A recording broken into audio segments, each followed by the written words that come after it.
All right, guys, welcome back to the XG podcast. This is episode 31. We have a lot of things to go over. The first one, and we'll get right into it, is the Balon D'oro winner. And everyone thought it was Vinicius for like a whole month, and it turns out it's Rodri. Yeah, it's a crazy thing. It was unexpected. I think I saw someone tweet or say like, kind of sucks now that awards ceremonies or things like that are leaked beforehand, so everyone already knows what's gonna happen before it happens. Yeah. Because they're saying it would have been crazy if actually because we'll get into eventually, but if Real Madrid actually went and then the surprise of Roger getting named. Yeah, because they used to be like that. Remember, there was Ronaldo. I think the infamous one is Ronaldo's face, or even Griezmann's face, or Neuer's face when they lost and they thought they won. So, yeah, it would have been cool, you know. There was no Fabrizio Romano back then leaking everything. Or I don't even think it was him. It was some other reporter. Yeah, it was a different report. Which, this is what happens when you trust so much on journalists. They'll take their scoop and run away with it. Yeah, but there's just so many leaks on from teams now, dude. I don't think you blame the reporter. Well, in a way, because he's the one that brought out the information. But still, who the fuck is leaking that thing? Yeah, it's no integrity in the game now. There's no integrity. Everyone's trying to get clicks, become the new Romano. But yeah, apparently Man City was informed that Rodri won, and Man City told Real Madrid Yeah. that Vinicius didn't win. So then Madrid decided to boycott the whole event, took no players, no coaches, nothing to the event. Yeah, apparently it was supposed to be a group of 50 people were going to go and for the awards because it was pretty much known that Madrid was going to get most of the awards. Like, Ancelotti won best coach and best team, which I think is kind of dumb Yeah. to have an award for the best team, because isn't that what we have like the Champions League for? And Yeah, like, the trophies. That's dumb. I think it's a dumb thing, but yeah. So they already knew and they were gonna go, but once they found out about the Vinny thing, they canceled everything, and then Yeah, I think in a way, I think it's a little bit of sore loserness from Real Madrid. Like, you shouldn't be doing that. Unless, again, someone told them that they were going to win, which is another fucked up thing. Because if you're told, like, oh, you're going to win, like, go to the thing, and then last minute, oh, you didn't win, you're going to feel some sort of way, because apparently Vinicius had a party planned out. yeah, I don't know. We could merely speculate on both points, but I think it is bad. But then again, I'm on the side that I've told you multiple times I don't like the Balon d'Oro, especially because it's voted on by like journalists and all these other things, and I'm like, I don't trust people to be even on a side because everyone has agendas and they vote for it. Like, we've seen it here in American sports, like in the NBA and for the MVP, for the All Stars and all these things. Like, there's people you're like, how did this guy get a vote? Yeah, and especially with the Balon d'Oro. Remember, there's, like, usually some random player that gets a fucking vote. Yeah. So, yeah, it's a very interesting thing. I wish it was, like, coaches voting, captains voting, like how the best is. So, but, we have two separate awards for best player of the year. Vinicius might win that one, if anything, but we'll see. But everyone was saying that he didn't win it because there's three criteria that go into it. Individual performance. Forgot the second one. It was like team, but the third one is like fair play. And people are saying, oh, Vinicius didn't get it because of fair play. Because a lot of people don't like him because how on his attitude on the field. Yeah. So I could rub you the wrong way, but that's the thing. It's really tough to judge because like performance-wise, he was great. But in my opinion, I don't think he should have won the Balon d'Oro. I think Carvajal should have won it over Vinicius. Because if you think about it, Vinicius didn't have a great start to the campaign. He performed well in the Champions League from January to the final. And in La Liga, he wasn't the best player. It was Jude. Mm-hmm. So it sucks. And on top of that, too, like in the summer, he didn't have a great tournament with Brazil in the Copa America. Yeah. The thing that I have the issue with the Balon d'Oro is we never know what the true criteria is. Yeah. Because it always differs year for year. Because some years they emphasize team winning. Sometimes they're like, oh, the Champions League, they won the Champions League. That's a do all be all. A person from that team has to win. Or like, oh, that person individually had the best individual season out of anyone. Yeah. Doesn't matter what anyone else did, they're gonna get it. Like, it changes so much that we never truly know what they're gonna go for that year. Yeah, it is. The way I see it, and I wish there was like a fan vote or something. But if I was a journalist, the way I would see it is like how the NBA does it. If you take that player away from that team, are they getting these amount of wins? Yeah. And for Vinicius, they wouldn't win the Champions League without him. Would they win La Liga? Yeah, because of the goals Bellingham scored. Mm-hmm. But yeah, that's how I see it. And same thing with I think that's why, in my opinion, Rodri is a kind of a justified winner because Man City had that win streak with him. When he was on the field, he was always winning, and on top of that, he had a crazy amount of goals and assists as a DM. But I don't know. I think it sucks for Carvajal because he should have easily won it. But this is also the thing that we've always known. It's a popular and a forward thing. Yeah, if you're a defender or a goalie, you're out of luck. You're not gonna get it. No one's gonna credit you with it. Mm-hmm. And even then, like, even Rodri being a DM, he was already also getting disqualified because of that. Because if you're not in if you're in the bottom of the formation, you have like almost no chance of getting it. Yeah, I mean, if anything, this gives DM's perspective or even a chance to next year or in the future because you just saw a DM win it. I could probably start fucking shooting or something. But it's crazy. Do you think another DM would win it anytime soon? Well, no, because as we've both said, Busquets probably if not, most likely the greatest DM of all time. Mm-hmm. And there's people that say otherwise, but they we forget about them. He had like so many years where he could have probably won it, like the Euro one where he was a one-man team carrying that Spain team that was abysmal. Yeah, carrying them all the way to the knockout stages. There was a shot for him. Yeah, but I feel like for a DM to be able to win it again, it has to come to circumstances. Because for Rodri, Kevin De Bruyne had to miss all of the first half of the season. Haaland had to go on slumps throughout the year because he would get hot and then cold. And then, if you think about it, it's crazy because even in the Premier League team of the Player of the Year, he wasn't even nominated. Yeah. So, like, it's crazy all around. Yeah. It's just, I don't know. It's very inconsistent, like you said. So, take it with a grain of salt because before, like, the Ronaldo-Messi era, it was who could score the most goals and assists. Yeah, because everyone knew it was between those two. And I think we got spoiled because we always knew who was going to get it between those two. Because each year was going to be compared to each other. But nowadays, I think it's going to be tougher because now we have a lot more options and a lot more. It's more competitive. Yeah, there's no clear-cut winner. But the craziest thing out of the whole thing was a 17-year-old making the top 10 list. Yeah, I think it was the first time ever. Yeah, Lamine Yamal. I was like, Jesus. What was it? He got 7th or 6th? Who, Lamine? I don't know. I think, he got 7th or 6th, but that's fucking insane to be on top of that. Even being a contender. Yeah, cool. Because it was mostly being back off the second half of Barca and the Euros. Yeah. But, if he wins the Champions League, maybe, but no, you still have the whole thing with La Liga. It's just a whole bunch of things.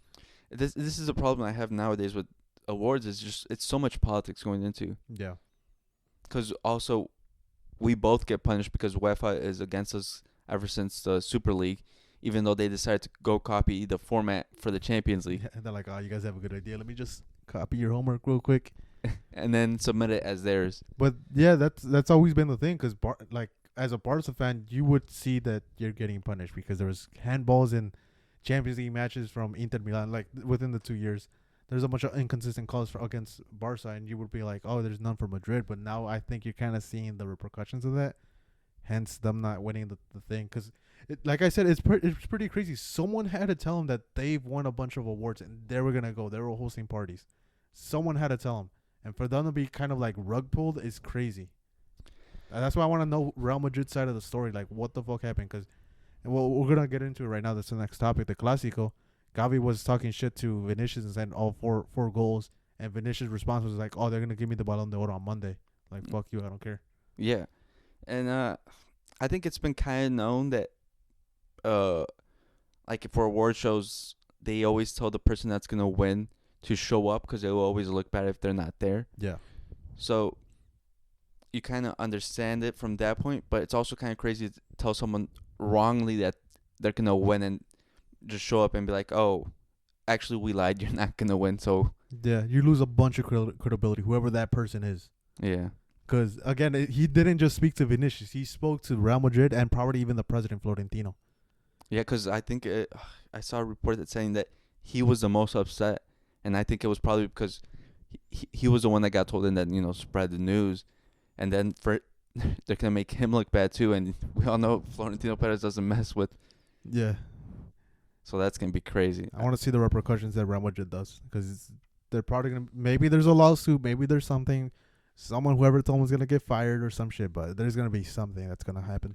Yeah, I think there's gonna be probably a lot of journalists banned from the Real Madrid, facilities and things like that, and it's gonna, I think we're just barely gonna see a big change that's happening soon. Yeah, but yeah, congratulations to Rodri. Lamine won the Copa, Young Player of the Year. That was really hard for anyone to beat him after winning the Euros. Yeah, there was no one else. Yeah, I think Musiala was still trying to get it at 21 years old. But I think he even finished third. I think Guler finished second. Yeah, so it was a tough situation.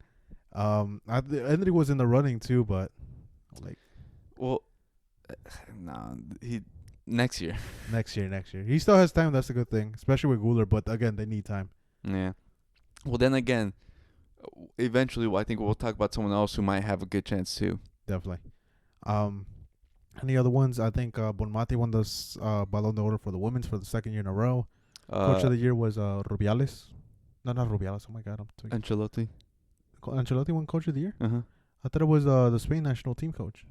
No. I didn't see the whole thing. No, it was I think it's the Johan Cruyff Award, and yeah, it was Ancelotti, and then Emi Martinez won I can't remember the name. The Yashin Trophy. Yeah.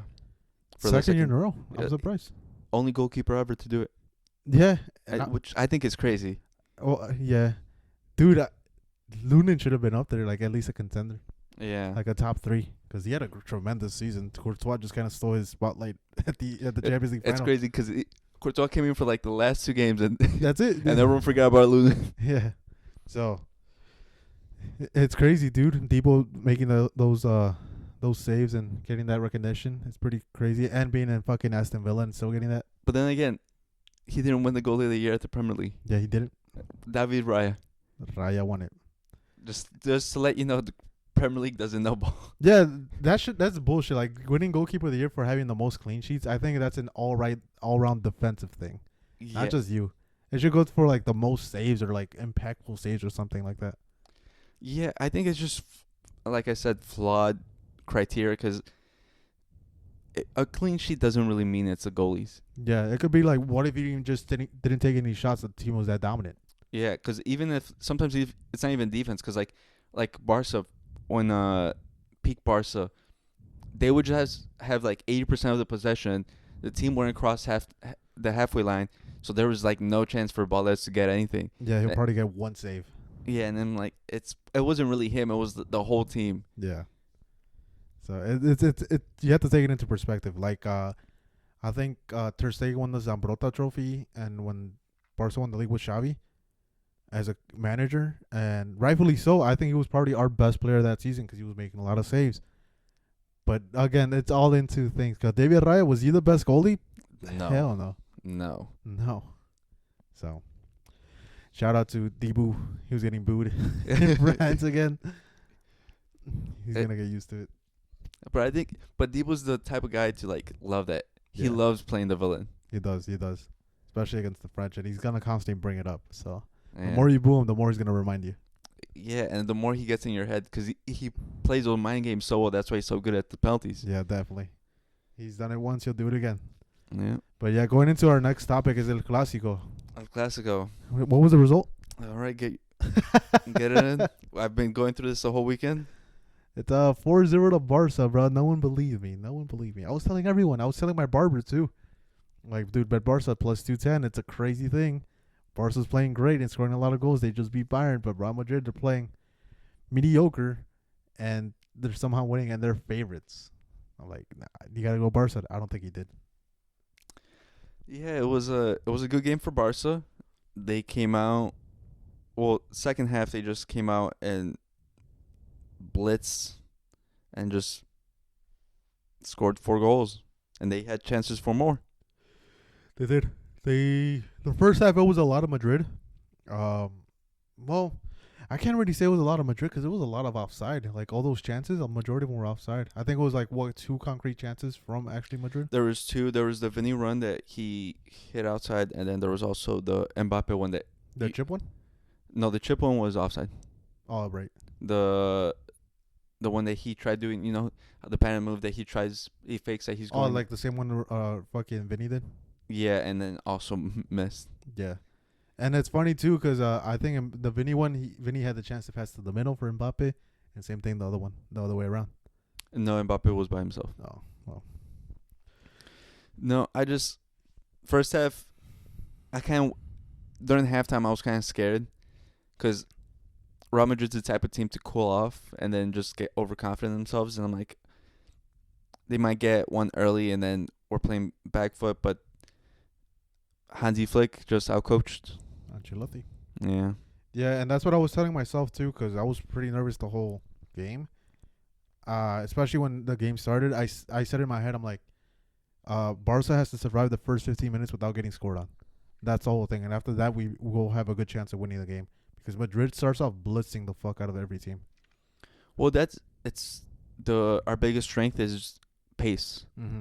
We have two of the fastest players in the world, Vinny and Mbappe. They just have pace. Like, that's our biggest strength. And we tried using it, but they obviously forgot how to beat the offside trap, especially Mbappe. Yeah, he was using his pace too well. The man couldn't time his runs at all. But also, I think the problem we also had was the 4 midfielders that we had, none of them are known for their passing. Yeah. Camavinga, he was mostly there to cover for Lamine Yamal. And he did a good job. Yeah. And then Tuchemani, he's a DM. Valverde, I've always said he's not the best passer. Mm. He's a good recovery and a box-to-box. And then Ju was playing right middle. So, like, even if he was able to pass, he would have never had the chance because both Mbappe and Vinny were basically playing through the left wing. Yeah. So there was no chance for him to play it. And even then, he's not the greatest passer, too. And that's what surprised me, that Madrid played Jude on the right side when I think Valverde has proven that he can definitely play right wing and right middle. Because remember that season he had multiple goals?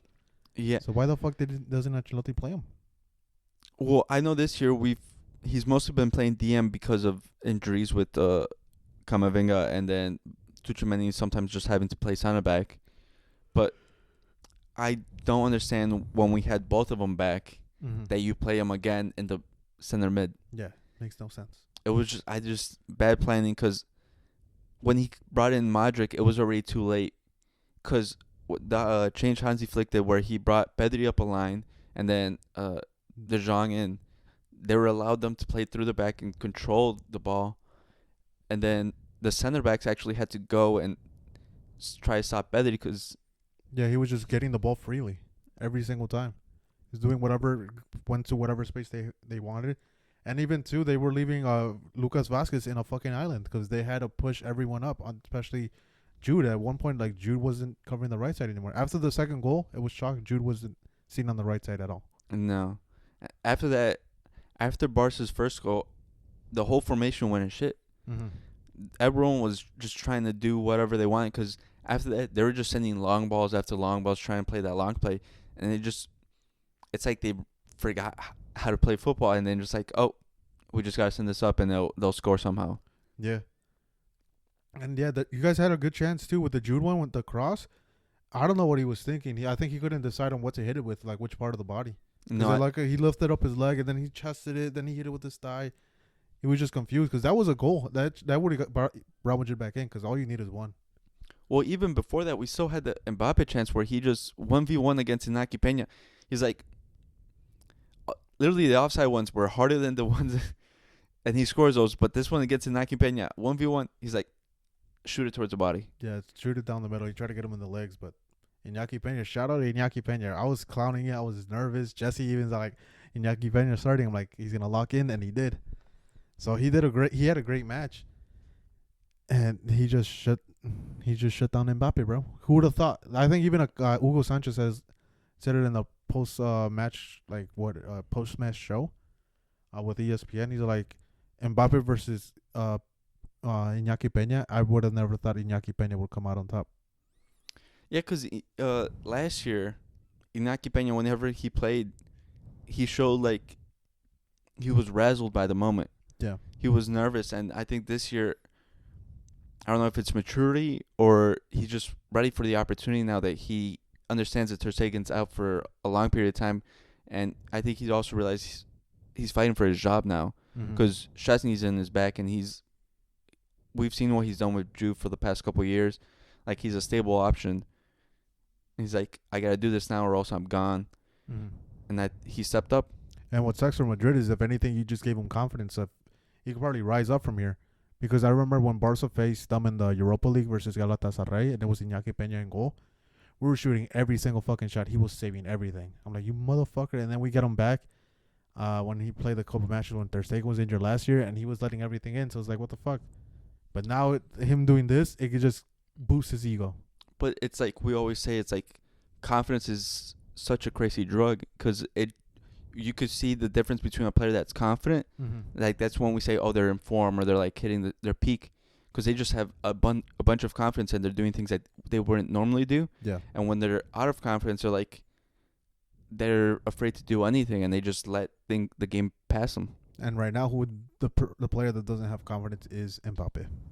Yeah. Well, he hasn't had confidence for a couple of years now. Well, a couple months, dude. Like the Euro, he didn't do jack shit other than the penalty. Euros. The PSG. Like second half, the entire second half. Remember, we watched those Champions League matches. Those were just penalties. Yeah. The Barca one, you guys were already winning. The PSG was already winning like 3-1. Yeah. So, like, he hasn't been good for a while. Hey, but it's okay, dude. He's charging whatever he wants. Has a law in place. Gets a huge bonus. But yeah, I'm like, you're a Madrid fan. I think our uncle was a Madrid fan, and they're like, we're just tired of Mbappe. Like, you're charging this much and you can't score a fucking goal. Well, you know my stance on him. I never wanted it. Yeah. I think this is the biggest problem that's happened. I mentioned when we got him, it's a difference from our Madrid team that we had a couple years ago where there was leadership spots all over the field and they could handle his personality. Like, they're being edged out of the team now because of their age. Like Toni Kroos last year, he could have, been that leadership spot. Like, the only one left is Modric, but he's also about to be gone. Like, you look at the team and you're like, there's not a lot of leadership left. There's not a lot of person that stand up and be like, you know what, Mbappe, Vinni, because Vinni also with his antics too. Because second half of the classico, he was just frustrated and was trying to just dribble and not play football. And then, like, you gotta calm down. You gotta get your head back in the head straight. And there's just not a lot because all of them are like, you look at them and you're like, like Rudiger, he's crazy. Yeah. Militao, he's not really that type of guy. The only one you could really think of maybe is like Fetty, but that's it. Carvajal, but he got injured. Yeah. And he puts everyone in check. But Courtois, again, another one, but he's injured. But again, like, it's a goalkeeper as a captain. It's tough because you're all the way back there. If you want to keep Vinny in check, you can't really because you have to go all the way on top. But yeah, it might be like they're not taking Valverde seriously or anything like that. But I think another year they should have extended Toni Kroos and give him more money. Well, they tried. He just said that he doesn't want to play until he's bad. He wants to leave at the top of his game. He wants to leave the football before the football leaves him. Yeah. But yeah, another shout out to Lamine Yamal. They must have forgotten he does have a right foot. I know he tweeted that. And just fucking top of the net. Oh my god! Like that one again. It was another Vasquez. A bunch of issues, but Vasquez again got caught up in that run because once this guy headed it in, it was shocked, and then Mendy again. He wasn't covering the right foot. He was expecting a cutback, and this guy shot. Well, I think I wouldn't blame too much on the center backs because they were playing a good game. They might have been caught out, but they were also trying to play the offside trap and Yeah. Side backs, they were not on the same page, and they would, because Vasquez would end up having to chase. I think even the fourth goal, He's the one that left them onside. he left on onside thinking he could outpace Rafinha, Yeah. and then he got outbodied by him, and then it's just like, Yeah. what did you expect? There's a video for the fourth goal. Well, you could see it if we'd watch it. Rudiger's all the way past the halfway line, and Vasquez is all the way almost at the edge of the circle, the middle circle. It's so stupid. Like, you see your center back right there, push forward, and you leave him offside, and you don't have that situation. But he just fucked it. And then for the second goal, I do blame the center backs for Real Madrid. They left Lewandowski by himself. Oh yeah, that won't. Like, I was very surprised that he was by himself and had that much time. Even the ball that Balde got on the left side was all De Jong, because Madrid was pressing hard as fuck. De Jong saw him on the left side and just pinged it over there. Mm-hmm. And he had all the time in the world to cross it because Jude got there pretty late because, again, they were pressing everyone. Yeah. It was just a moment of madness. Madrid lost their cool and they tried to get the ball back and try to get, like, instantly catch him and get a goal right away. But you can't do that, dude. You'll get caught up pretty bad if it's not a, what is it? Coordinated press. Yeah, and it was never coordinated press. Everyone was doing their own thing, and then because some of them would press, and then there's the others playing back, watching out for an over the top ball. But that's not how it works. Yeah. But yeah, it's a huge confidence builder for Barcelona. No, you don't win the league right here, but it's a huge step, especially because now Madrid had our number for a very long time. Like, I think like 3 years. Last 4 wins of the classico, and then over the past year, 10 wins. We're slightly on edge because We won the preseason ones though. Yeah, no. Yeah, we could only beat you guys in preseason, but like, yeah, in the league it's been the same thing with the Copa del Rey, I think, Super Clasico, not Super Clasico, the Super Copa. Yeah. So it's been a while where we couldn't win. I think the last time was the 4-0 in the Saudi Arabia. That's the last one I could think that's not preseason. So, yeah, it's been a long time coming. Again, gives us confidence. We don't win the league here, but it's a huge step because now Madrid 6 points. Barcelona's in first. Atletico Madrid dropped points, and we'll go over that a little bit later. But yeah, we're gonna go over the next results right now and like give you guys kind of a recap of what happened. Well, Atletico Madrid lost To Betis. 1-0. And we were so high in Atletico, bro. They started off a little slow, then they started getting their groove, and then they lose again. But the thing is, when we looked at their summer, everything fit the profile for Diego Simeone. They signed Julian Alvarez, who was supposed to be their new star striker. Because whenever we think Atletico, they always have that striker that he's just always on one. Yeah. Because they went from Diego Forlan to Agüero to Falcao, Diego Costa, Griezmann. Then they had Suarez. Then they got Griezmann back. It's just weird, and I think it's tough too because they got Sorloth, and he's been put in good situations where he could score the goal, but he's not scoring anything. Like last year, he was deadly. Yeah. And now for some reason this year it's just gone. The game has left them. Yeah. So it's fucking crazy because like you would think like they're just not creating chances, they're not scoring. No, but Sorloth is in good positions, but he's getting booed by the fans. So any kind of confidence he had, it's gone. Yeah, and even their defensive, I want to say fragility, but like they just get like moments shocked. Mm-hmm. It's crazy because they've added Conor Gallagher to a midfield for legs. Like you think of it for Diego Simeone, and he's like the perfect type of midfield he wants. And then they also added Lenormand, who was great for Sociedad. So like, I don't know why they're like worse. Yeah, you just gotta see what's going on. Maybe they do really need a coaching change badly because this is where like maybe Diego Simeone is just burned off. Yeah, because like also they lost against Lille in Champions League. Yeah, they got thrashed. Yeah. So yeah, I think they really have to start considering that, like maybe a new coach, because this guy is not getting with the new style of football. Because football has definitely changed.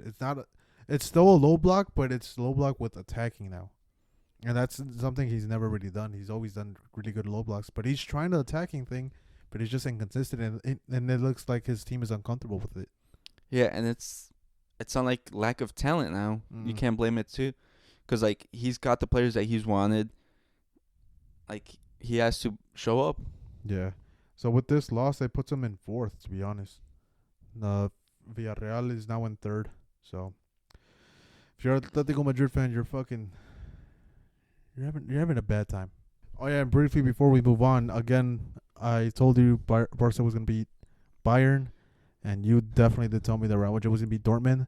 But I had you in the first half for the Real Madrid Dortmund. You had they had everyone in the first half. Yeah, I had a $10 bet that Dortmund was gonna win. At halftime, I saw $35 cash out. I was like, yeah, I'm gonna take this. Yeah, quickly about it because we got a bunch of other stuff to go over, but that was just I feel like that was more Nuri Sahin inexperience coming in because he immediately switched over to a 5-back Yeah. and invited the pressure, and it's just like In minute 55 or minute 60, and I in my head, because I was watching the game at work, I said, okay, this is not a bad change. It's probably like minute 75 or something. I look at the clocks, minute 50. I'm like, nah. Good thing I fucking cashed out because he threw the game away. Everything got chalked. Real Madrid was getting a lot of attacks before they made the change, or like they were getting attacked by a lot, especially on the counter. But yeah, he threw the game away. yeah, and I feel like the first year on the job, he's a very young coach. It's just an inexperience showed because in the Champions League night against a team that's better than you, you can't give them the opportunity to attack you and you drop back because if you give them a whole half, basically, you're going to be punished. Yeah, a goal is bound to come, and then the whole fucking pressure just bounce on you again. Like, oh, if one already came, then another one's gonna come. And then at that point, you're going to have to attack back, but you can't anymore. And then what did Nuri Sahin do after the first one got conceded? Oh, I think it was the second one because it was pretty quickly right after. He made another defensive sub. He brought in a center back, Sule. Like, why the fuck are you doing that? Yeah. Like, at that point, you could have corrected yourself and tried to go for another goal, but no. But yeah, the Barca one, I told you, thrashing. Bayern Munich ain't got shit on us. We have their number now. It was pretty nerve-wracking, to be honest. I'm not going to lie. That one was also a tough one because they've had your number for a while now. Yeah, I think in the past couple games, I think it was 15-0 Bayern Munich, like in overall goals. But I was really nervous because Barca scored instantly right away, and instead of continuing to attack and play your game, they kind of started to drop back, and there was 15 minutes of Bayern Munich attacking Barca for a long time. And then that's when Bayern got the goal, and I think if anything, it made Barca more comfortable and made them realize, oh shit, we can't sit back, we got to go forward. Well, because I think it showed the contrast style of Hansi Flick Barca because you guys didn't dominate possession because you guys had less possession than Bayern, but it also showed the difference between a Vincent Kompany led Bayern, who hasn't really shown in the league yet. But we've said Vincent Kompany, we don't know how he got that job. But yeah, we ended up getting those 3 points, and it's a huge 3 points because now it puts us, I think, in the top 10, and Bayern Munich is in the bottom now, or lower half, whatever. But they only have 3 points. Yeah. So again, Champions League, it's every point fucking matters at this point. If you get a draw, take it, but you just can't have no points. But yeah, sorry, this was just a ramble. The next one was Inter Juve sticking with the Champions League. Oh, not the Champions League. I said yeah. Crazy match. Yeah, you know who's the true winner? Napoli. We said it, or you said it. He's like, if they end up in a draw, Napoli wins because they're in the top of the spot. Yeah. But yeah, it was an auxiliary match. I think Inter was up 4-2 at one point. Yeah, they were up 4-2. It was a crazy match because we said the mentality for Juve had to change. Mm-hmm. And I think it showed during the second half because they were behind 2 goals and they caught up and they came out with the point. Yeah, and it's a huge point again against one of the contenders of the league. Bro, I did not expect this from this Juve side. I had Inter. I thought they were going to win. I thought it was shut down after 4-2, and I'm like, whatever. There's no point in watching the match. And just, boom, these guys come back. And guess who it was? My boy Concentrao. The right winger. Yeah. He got the assist at the end for Yildiz. Yeah, well, both young players were crazy because, as I mentioned beforehand, he might be up there because he's been a Juve academy product, and he's being brought along by Thiago Motta, and he's showing really high levels. Yeah, and again, this just boosts their confidence because again, it's a very young squad. These are the kind of matches that they need to in order to develop and grow. And especially, this is, I think, a big failure for Inter because they're the oldest squad in the Serie A. Mm-hmm. They have so much experience. They're competing in both Champions League and Serie A. They can't let a young Juve team get this confidence and drop the game. Yeah, because it shows. It just shows like levels to this, because they were very confident. They couldn't shut down the match, and it's something like again you said it's a experienced squad, the oldest squad in the league. They should have been easily time wasting. I know everyone hates time wasting, but like to ice out the game, that's what you needed. Yeah. But yeah, shout out to Juve, bro. No, I did not expect that. You did that. You called the upset.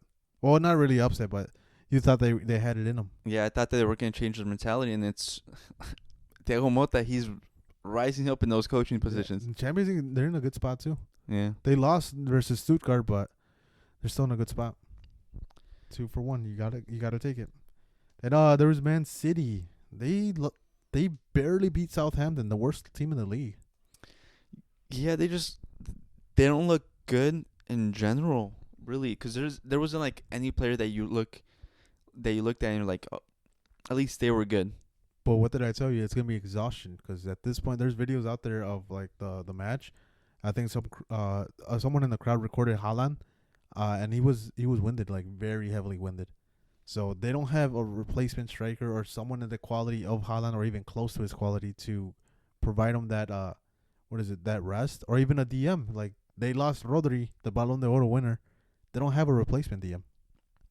But I think this is Pep Guardiola's fault because he allowed Julian Alvarez to leave in the summer, and then he let him leave pretty late too, and he didn't bring in a replacement, not deeming it worthy, and then also he has Mateo Nunez, who's looked also good in like the Copa matches, but he still won't bring him in for the Premier League matches. Yeah. So again, Pep lives and dies by his sword. So, and also I gotta say, Phil Foden, he was mentioning the Premier League thing. He was voted the best player last year, and he's been gone this entire season. Yeah, that's another factor too. I was about to mention that Phil Foden is just inexistent. They're losing his quality. They need him in these kinds of matches, and he's just it's pretty much like they're playing with 10. Yeah. So it sucks. And then De Bruyne is playing, but again, De Bruyne is aging. He's kind of already checked out, and it looks like he's going to the MLS, by the way. He's going to San Diego. He's getting that paycheck, dude. He's gonna get the paycheck, so he's kind of a little checking out. So it's Phil Foden to take over that spot, but he's not. But I think that probably the biggest loss is Oscar Bob, because he looked so good, and I felt like he was primed for a big season. And it looks like they're missing him a lot more. And it's crazy too, because they also have Gundogan. Remember that? Like I even forgot it too that they got Gundogan back, but it's not the same Gundogan. It's also a different team because again, Rodri was doing all the defensive work in the midfield. That it kind of freed him up. But at this point, like they need that guy to free up the cams again. Yeah. So that Premier League exhaustion is gonna come into fruition. I'm telling you. And then Arsenal Liverpool, upset with Liverpool. They should have gotten more from that. Yeah, I wish I had a bet on Liverpool winning. Because you looked at it and they should have, because they had all the momentum going for them. No Saliba, no Odegaard, Saka coming back from injury. Yeah. And then Robertson gets bullied early on. Yeah, the Saka goal too is like, what the fuck? And then from there, they were just playing catch up. Yeah, the whole time, because they got an equalizer from Van Dijk, but then right away you get scored on too. So again, you have to play catch up. Then there's that controversy that everyone's saying that the Arsenal, the foul that they gave when I don't know if you've seen it, but Havertz scored, but they called it back because they said it was a foul. That shit was a foul. Dude, Arsenal fans and their agendas and conspiracy theories are going crazy nowadays. It's like, oh, it was a foul. That was never a foul. If it was Van Dijk doing that header, because he kind of ran him over. I'm like, dude, I get it. You have your biases, but the guy doesn't have to jump up. But if he's not jumping up, you can't run him over and like hit him. Sure, he didn't fall over, but you're still fucking preventing him from jumping, if anything. Yeah. And then on top of that, it would have been called back because it was a Havertz handball, but they failed to admit that. Arsenal fans and the delusions. because they always believe it's the world against them, but it's like you guys made it that way. Yeah. Because you guys always project this onto the. Yeah, they started victimizing, and well, you what is it? You eat what you bake or some shit like that. But if anything, yeah, Arsenal just keeps dropping points, and it doesn't look good for them and going ahead either. Because now they have to face Newcastle, and then they have to face Chelsea like before the FIFA break. Yeah, and Chelsea beat, as we said, you said there can be Newcastle. Mm-hmm. Now they're barely like I think 2 points behind Arsenal, so it's gonna get pretty interesting. Yeah, it's definitely. Yeah. Yeah. You just mentioned it. Again, Newcastle couldn't score more than one goal. I've been saying it. So. I have an agenda, so guys, I still say they're gonna lose, but Who? Chelsea. Chelsea. Yeah. Got an agenda, but Yeah, you have your rightful agendas. Because you're not trying to buy a jersey. Yeah, I'm not trying to lose money, guys. But then the biggest one for the weekend was other than Arsenal Liverpool was the battle of mid to see who gets fired. Yeah, we both said jokingly, oh, whoever loses is gonna get fired. And we're fucking right. So you heard it here first. The XG podcast said it. Battle of mid. And yeah, Lopetegui bottoms up another weekend if anything. Yeah, he bought himself another week. Because, yeah, but also I think it probably buys him 2 weeks because he'll milk the Man U thing. Yeah, definitely. Yeah. It'll be a big win, but in reality, they're like a mid-table team. Mid-table team, dude. But yeah, it's Ten Hag match. But dude, I kind of feel bad for Ten Hag because Man U's I think the team in the Premier League that creates the most chances, but they're also the team that misses the biggest chances, like the biggest chances created. I don't feel bad because he's also last year had a team that finished 8th, and they had a negative goal difference. Yeah. And this year, but again, it goes back to like his team is creating chances, but they're not scoring it. But this is also his team. Yeah. He picked these players. I don't know. That's the only reason I feel bad because they're not scoring. This is his team. He picked Højlund. He picked Xerxes. Yeah. It's not anyone's fault that the players that he chose, the strikers he chose for big money moves, aren't scoring goals. Yeah. So, yeah, Ten Hag is out of a job. He'll probably get one pretty soon. I don't doubt he goes to the Netherlands again, but yeah, dude, Lopetegui. Hey, I had no faith in them because they lost Kudus over the weekend or over the previous weekend. Yeah. And they ended up fucking winning. I can't remember. I think we both said draw. Because that way I'll keep both of them there. But yeah, I couldn't picture either of them winning. Mm-mm. They just look so bad. But I guess West Ham, I don't even know how they won, honestly. And it's funny too, because usually Ten Hag's team goes off when like his job's on the line. So it was a tough decision, not a tough decision, but it was a tough draw. They're known to step up. They play like the best team in the world when his job's on the line, but not this time. But honestly, I think this is a bad timing by the board to fire him, because previously they were linked to Tuchel, and now he became England boss, and now there's not really good prospects out there coaching wise at this time for them to go and get available, and so now they're going with Van Nistelrooy, and. He's probably going to give you the same thing. Not going to provide you that much. Again, mid-table club. Is a manager going to want to take over mid-season? Probably not. And especially going into this current team that's a shit show. Yeah. That there's so many egos there because you still have to deal with Marcus Rashford, the young kid. Yeah. He's getting compared to Mbappe again. That's how much Mbappe has regressed. Yeah, that's crazy. And yeah, because you look at it and you're like, is this really a squad that I want to coach? Because you think about it, there's no style there, so you got to bring in your players to play a style if you want, and that's going to take more years of rebuild and a lot more money. Yeah, if I'm a coach, I want to wait until the end of the season so I could get a preseason in for my squad, implement my ideas, and get rid of some of the players. Yeah. And who knows how many players stay, because you look at the squad and you're like... And again, another 8th year, this is us predicting. They're not going to finish top 4, sadly. I think my prediction's wrong or something. Pretty sure I predicted that. No, I think you... I predicted Ten Hag staying for the whole season, so that's out of the window. Did you I predict? I don't think I had Man U top 4. I think you had them like top in the Europa League Yeah, spots. but yeah, I don't think they even finished there. I think they might even finish like 12th or something. Maybe I'm overreacting, but no, yeah, they're not in a fun situation. I'll tell you that right now. But I don't even think Van Nistelrooy survives this. I think they do. I think you know what's gonna happen. It's gonna be like an Oli situation where he becomes interim coach. He does decent, gets him to like Conference League or Europa League or whatever, and then they're gonna reward him with like a 2-year deal. And then we're gonna be the same situation. He brings in players, but they're so mediocre, and then they're gonna fire him, and they're gonna bring this new savior. I don't doubt it. I don't doubt it. That's how it's been going. But moving on to the next one is Tottenham losing to Crystal Palace. Like, we really want to root for you, Tottenham. Like, this is like the one season we are, because we fuck with the coach, we fuck with the players. But the players are the ones that keep fucking it up. Yeah, they fucked it up against a Newcastle that hasn't won this season. Yeah, I saw they haven't won a match this year. They also have like the lowest scoring team in the Premier League, and you still lose to them. Yeah, I don't know how they did it.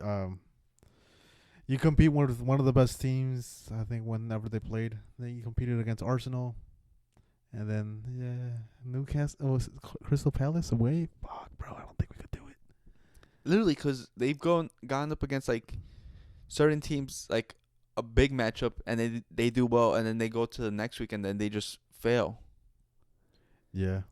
And it's a little bit of Solanke, dude. He hasn't been showing up. They paid that much money. And Yeah, you got to be scoring those goals, bro. You got to be fucking farming those small teams. and it's also I think they're really struggling without Son. Mm-hmm. Son has picked up injury, and he can't be available every week. And because last week he was available and they looked good, this week he wasn't available, and it's like they just don't know how to play without him. Yeah. So there's an issue of like dependency on Son. If he have to play every match, it's tough because he's older. So I don't know, man. Not a good string, because you beat West Ham, you lose to Brighton. Again, you're like just in the middle of the table, kind of like middle of the table, like European competition spots. But again, it doesn't get easier. The next team they're gonna have to face Man City in midweek. Midweek, yeah, cup matches start. We'll talk about it a little bit later, but yeah, they gotta face Man City. But then the next match after that, they have to face Aston Villa, and then, again, we'll talk about it later. So, not fun. Yeah, and then I think we'll finish off with the Serie A, dude. It was another crazy Serie A. Yeah. We went over the first one, which is Inter Juve, but it was which one was it? The Fiorentina Roma. Fiorentina Roma. That was a crazy match. I don't know if you saw it. No. It was 5-1 to Fiorentina. Fiorentina came up. They started off hot. They got 2 goals in the first half. Mm-hmm. I think before the 30th minute, the Roma coach actually made 2 subs in the 30th minute. Mm-hmm. And then everyone was questioning that decision. Those 2 guys didn't even talk to the coach. They were pissed. The substitute came in and scored like a wonder goal. Mm-hmm. And then it just blew up. Jesus. From there, I think in the second half, they scored 2 more goals. And then Mario Hermoso got a red. Yeah, for the second yellow. Yeah. In the 65th minute. Man, Hummels' own goal. Yeah, and then they had a couple other chances to score more goals, but they settled at 5-1. Yeah. Tough situation. Because then Roma, again, they got a new coach. Who knows what they're going through. We expected big things from Roma this season, but that was with Totti. Now with this coach. De Rossi. Oh, De Rossi, my bad. No, but I saw a couple comments from Roma fans, and they're equally pissed. Yeah. Because they're like, it made no sense because they had put their hopes on De Rossi. They're like, we gave up De Rossi for this? Yeah. Because he got a 3-year contract. He was starting to build his squad, and then they gave up on him like 3 games in. Yeah. And yeah, you're still in a losing situation. Just all that to be in the same spot, like, you just sort of stuck your guns. Like, it's a long-term project, my guy. It's not a fucking simple plug and play. It's not NBA. It's not fucking whatever the fuck. It's not an esport. Yeah. Like, it's a long-term thing. You gotta play the long game. Unless they're losing a lot of money, at that point, sell your fucking players. You should have sold Dybala. Of course, like you want him because he became an icon for the team. But if you have to, you have to. Well, even if you look at it, because we were praising him because they have free transfer. They got Mario Hermoso on the free. They got Matt Hummels, who was on the free because it was crazy. And then I can't remember the third center back they also got on the free, but they had done good business, and I don't know. Yeah, and it's crazy too because I'm pretty sure those players won because of De Rossi. Yeah, now they're like, who the fuck is this Yeah, guy? let's see if you guys keep him for next season, which I highly doubt. But the next match is Atalanta Hellas Verona, and another big scoreline. Yep. 6-1 to Atalanta. Crazy. Luke Mann is keeping his Jesus Christ, 4 goals in the first half. Yeah. They did not give a fuck about Hellas Verona at all. Yeah, I gotta offer an apology, because remember for our predictions I said Retegui was gonna be a failure. He's shutting me up because he's scoring goals left and right. Yeah. I think he's a top goal scorer in the league. Yeah, 10. He has 10. The second one is Marquez Thuram, and then Vlahovic with 6. Yeah. And yeah, again, that's an Atalanta team that's being managed by one single person, and that's the coach, physio, fucking GM. What else is he, president or some shit? And that's still with him losing players over the summer. Yeah. And he's just still going crazy. Yeah, so shout out to him. It's a huge step for them. The Milan-Napoli match got postponed till Tuesday. Did you ever find out the reason? I couldn't find it. Oh, it was flooding. The field got flooded. No. You can't stop Mother Nature. Then these are some of the matchups that we're keeping an eye on for this weekend. Milan Napoli Tuesday. Milan Napoli Tuesday. Napoli has a huge chance to go make a bigger gap in between them in first place or them in second place, and then Milan, it gives them a chance to continue their good run of form. Who do you got? Napoli. McTominay scores twice. Yeah, Napoli top of the league. Conte's finally clicking with his teams, and then Milan, they show good form, but then they also struggle because they've been struggling still in the Champions League. Yeah. And then I think they're becoming over-reliant on Pulisic because Leao is gone missing. Yeah. Pulisic took all his powers. And, yeah, Pulisic is everything for that team. Yeah, so Napoli. Yeah. Then the cup matches, there's Spurs versus Spurs versus Man City? Mm-hmm. Spurs versus Man City Tuesday, I think. Dude, I think this is going to be a tie. I think Spurs wins. I don't doubt it. They always battle. They have good matches between them two. Yeah, they have a good record against Man City. They get that bounce back that we've mentioning, and plus, like we said, Man City, they just look exhausted, and then no one's playing well for the squad. Yeah, so I think the tired legs is gonna end up getting to them because Spurs has made rotations. We'll see if Son plays.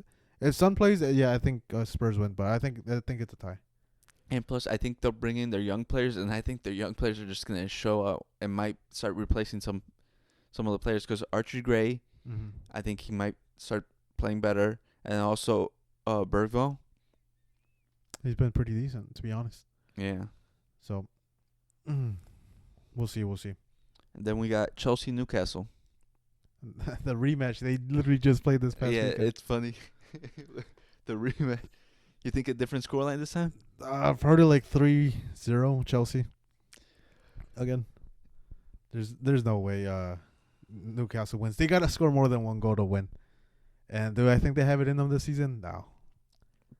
Yeah, I have Chelsea winning this one. Yeah, and I think Maresca rotates, and I think because in the Europa League we saw Michaela Mudryk and Joe Felix, they apparently have good chemistry for some reason, the oddest combination possible, and I think they start this one, and I think they go crazy on Newcastle. Okay, yeah, I didn't even think about the rotation, but yeah, they have the squad to do it. We know that.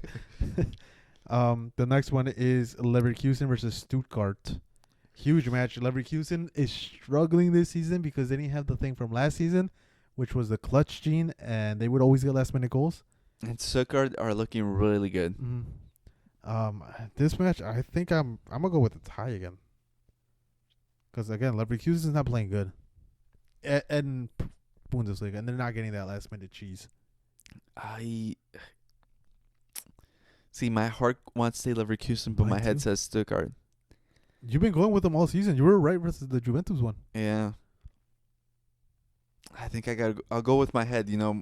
Prediction wise, I think I've been falling percentage wise, so I gotta get those easy ones. Okay. I think I'll go Stuttgart. Okay. For Premier League, there's a big match. It's Brighton versus Liverpool. Yeah, Brighton are I think right below Chelsea, competing for the top 5. If I'm not wrong. Yeah, I'm just checking real quick because they have been a good team, and they have been fucking everyone up. Yeah, they're right below Chelsea in ninth. I won ninth in 6th place with 16 points. Yeah, they're a very good team. I think they're going under the radar again. Everyone thought it was De Zerbi leading them. No, it's just that Brighton system. Mm-hmm. They know how to bring in good players, and I think I'll want to go with them. I'll go Liverpool. They got a good win. The Arsenal one, they were just playing catch up the whole time. I think this one, what's his name? The coach is gonna do a better job. Arne Slot. Yeah, Arne Slot. He's gonna do a better job at planning this game out. What about we'll go back to Germany real quick. Dortmund versus Leipzig. Dortmund have been struggling in the league, and I think Leipzig is second. Mm-hmm. Oof, it's tough. It's tough, definitely. It's back-to-back losses for Dortmund, losing against Madrid when you're up, and then also getting thrashed by. Who the fuck did they lose to Augsburg? They didn't get thrashed, but they also got a red card. Mm-hmm. Oh man, I think I'm gonna go. I'm gonna go Dortmund just because they play at home. But yeah, Leipzig is tough, dude. They're in a win streak. They won 4 of the last 5. I got Leipzig. I think I don't blame you. because even their loss against who was it? I think Aston Villa. Yeah. I still think they looked solid. I think it was just Aston Villa just had more talent, and then Liverpool. Oh, Liverpool. Yeah, I think I'll go Leipzig. And they only lost to Liverpool 1-0. Yeah. But nah, I'm gonna go with Dortmund. The wall. The yellow wall's gonna be the difference that game. Hopefully, bro. Hopefully. they really do need a bounce back game because after all those performances, again, not doing great in the league, 7th place. It's not easy. So I think they come up with the result and just score a lot of goals. Yeah, I still gotta go Leipzig. I think Sesko. It's Tottenham versus Spurs. Oh my God, the same team. Spurs versus fucking Aston Villa. I'm going with Villa.